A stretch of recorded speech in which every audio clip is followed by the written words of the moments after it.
हिंदू धर्म में महाभारत को पंचम वेद माना जाता है। ये विश्व के सबसे बड़े महाकाव्य में से एक है। महाभारत में दिया गया ज्ञान आज भी उतना ही मान्य है जितना उस काल में हुआ करता था। लेकिन महाभारत से जुड़े कुछ ऐसे भी रहस्य हैं जिनसे आज तक पर्दा नहीं उठ सका।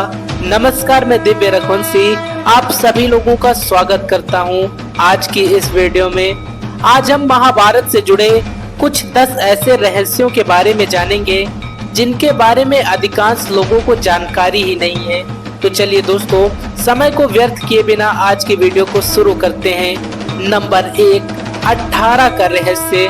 दोस्तों, महाभारत का युद्ध हुए यूं तो वर्षों बीत चुके हैं, लेकिन आज भी लोगों में इसके प्रति जिज्ञासा बनी हुई है। आज भी ऐसे कई सारे रहस्य हैं जो उस युद्ध को लेकर उजागर हो रहे हैं। ऐसा ही एक रहस्य 18 अंक से जुड़ा है। दरअसल महाभारत में 18 के आंकड़े का विशेष महत्व था। महाभारत का युद्ध 18 दिनों तक चला था, जिसमें लाखों योद्धा मारे गए। इसके अलावा पांडवों और कौरवों की सेना 18 अक्षौहिणी सेना थी, जिसमें पांडवों की 11 अक्षौहिणी और कौरवों की 7 अक्षौहिणी सेना थी। यही नहीं, महर्षि वेदव्यास ने महाभारत काव्य की रचना की, जिसमें कुल 18 पर्व हैं। इसके साथ ही साथ ऋषि वेदव्यास ने 18 पुराणों की भी रचना की, और तो और गीता में भी 18 अध्याय ही हैं। और महाभारत समाप्त होने के बाद भी सिर्फ 18 योद्धा ही जीवित बचे थे। इससे एक बात तो स्पष्ट है कि महाभारत में 18 के आंकड़े का कुछ विशेष ही रहस्य छुपा है। नंबर 2, क्या आज भी जीवित है अश्वत्थामा? दोस्तों, महाभारत काल का एक ऐसा योद्धा जिसके बारे में कहा जाता है कि वो आज भी जीवित हैं, और इस महान योद्धा का नाम है अश्वत्थामा। ये कौरवों और पांडवों के गुरु द्रोणाचार्य के पुत्र थे।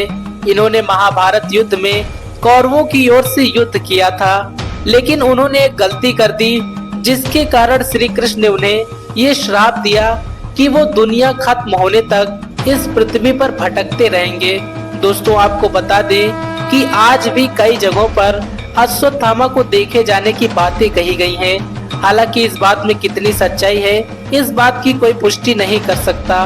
नंबर 3, विमान और परमाणु शस्त्रों का उपयोग। ऐसा कहा जाता है कि महाभारत युद्ध में विमान और परमाणु शस्त्रों का भी प्रयोग किया गया था।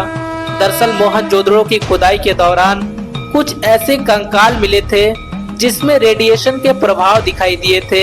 ऐसा माना जाता है कि दुनिया का पहला परमाणु बम अर्थात ब्रह्मास्त्र अश्वत्थामा ने छोड़ा था। महाभारत के शाब्दिक पर्व के अध्याय 13 से 15 तक में ब्रह्मास्त्र के परिणाम बताए गए हैं। नंबर 4, विदेश से भी योद्धा हुए थे शामिल। दोस्तों, ऐसे प्रमाण मिलते हैं कि महाभारत के युद्ध में सिर्फ भारत से ही नहीं बल्कि विदेशों से भी योद्धाओं ने भाग लिया था। ऐसा कहा जाता है कि यवन देश की सेना ने भी युद्ध में भाग लिया था। इसके साथ ही ग्रीक, रोम, अमेरिका जैसे देश से भी योद्धाओं के शामिल होने के प्रसंग कई बार सामने आते हैं। इस आधार पर कई लोग ये मानते हैं कि महाभारत ही विश्व का प्रथम विश्व युद्ध था। नंबर 5, महाभारत किसने लिखी? अधिकतर लोग जानते हैं कि महाभारत वेदव्यास ने लिखी। हालांकि ये अधूरा सच है। हालांकि वेदव्यास कोई नाम नहीं बल्कि एक उपाधि थी जो कि वेदों का ज्ञान रखने वालों को दी जाती थी। वास्तविकता ये है कि महाभारत की रचना 28वें वेदव्यास कृष्ण द्वैपायन ने की थी। इनका नाम कृष्ण द्वैपायन इसलिए पड़ा था क्योंकि इनका रंग कृष्ण के समान ही सांवला था।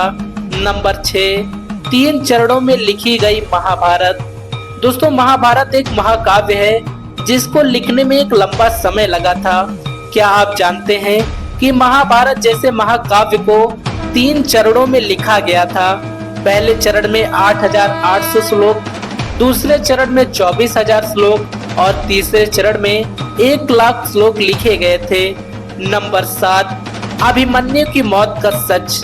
दोस्तों, आप ये तो जानते ही होंगे कि अर्जुन के पुत्र अभिमन्यु की हत्या चक्रव्यूह में 7 योद्धाओं के द्वारा कर दी गई थी। लेकिन यह भी पूरा सच नहीं है।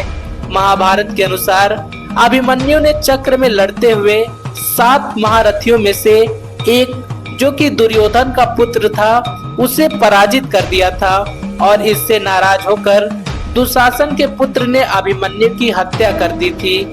नंबर 8, बर्बरीक की कहानी।